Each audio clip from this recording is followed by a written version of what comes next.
Good morning friend. আজকে সকাল শুরু হচ্ছে আমার ভাগ্নিকে নিয়ে। কিউটি মাম্মা ও ঘুম থেকে উঠেই দেখি কি খেতে বসছে। ঘুম থেকে উঠে ব্রাশ ট্রাশ করে নিয়েছি। তারপরে আমাদের বাড়িতে ফুল গাছগুলো ছিল, অনেক দিন থেকেই জল দেওয়া হচ্ছিল না, বোনও ঠিকঠাক জল দিতে পারছিল না, সময়ও ছিল না। তাই আজকে সকালবেলা আমি সকালে উঠে ফুল গাছগুলোতে জল দিচ্ছিলাম। দিদি অ্যালোভেরা গাছ নিয়ে এসেছিলো, সেগুলোকে লাগিয়ে দিলাম আমি। এদিকে আবার গরম লাগছিল, আমরা দুজনে ফ্যানের নিচে একটু শুয়ে দুজনে আদর করছিলাম পুচকিকে।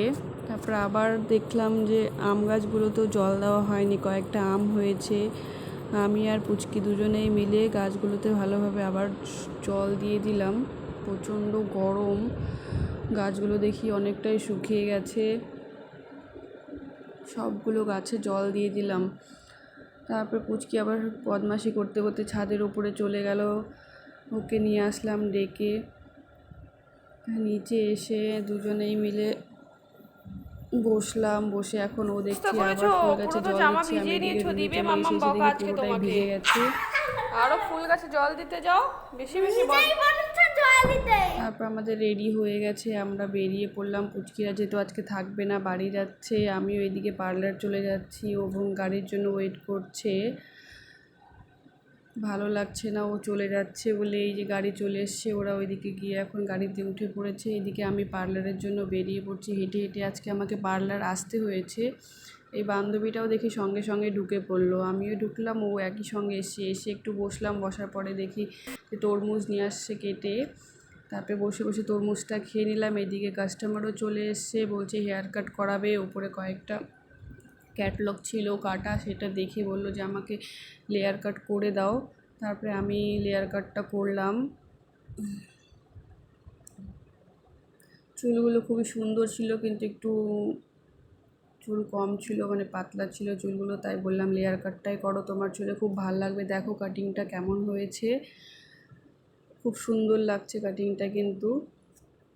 আর একটা কাস্টমার এসে ও বলছে ইউ কাট করবে, আমি চুলগুলো কেটে দিলাম। চুলগুলো কাটা প্রায় হয়ে গেছে। তারপর কোনো কাজ টাজ নেই, ওই বান্ধবীটা আবার সুতো প্র্যাকটিস করছে বসে বসে। আর এদিকে আমার শরীরটা আজকে একটু ভাল লাগছিল না, তাই আমি শুয়েছিলাম। দেখি ও আবার ভিডিওটা করে নিয়েছে। তারপরে বুনু থ্রেডিং করাচ্ছে, আমি বলেছিলাম ওকে একটু ভিডিওটা করে নিতে, তাই ও এদিকে ভিডিওগুলো করে নিয়েছে। আর আমার শরীরটা আজকে খুবই খারাপ, ভালো লাগছিল না, তাই শুয়েছিলাম। কাজ টাজ হয়ে গেছে, প্রায় সন্ধ্যা হয়ে গেছে। এদিকে আমি বাড়ি যাওয়ার জন্য আবার রেডি হয়ে গেছি,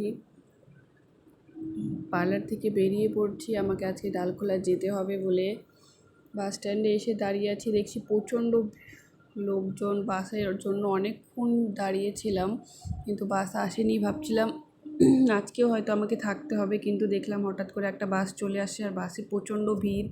তবু উঠে পড়লাম বাসে। আমাকে দাঁড়িয়ে দাঁড়িয়ে যেতে হবে আজকে বাসে, যা মনে হচ্ছে। তারপরে বাস স্ট্যান্ডে নেমে দেখি ও আমাকে নিতে চলে এসছে, আমি ওর সঙ্গে চলে আসছি বাড়ি। বাড়িতে এসে একটু ফ্রেশ হয়ে চা আর সিঙ্গারা খেয়ে নিলাম। By friend.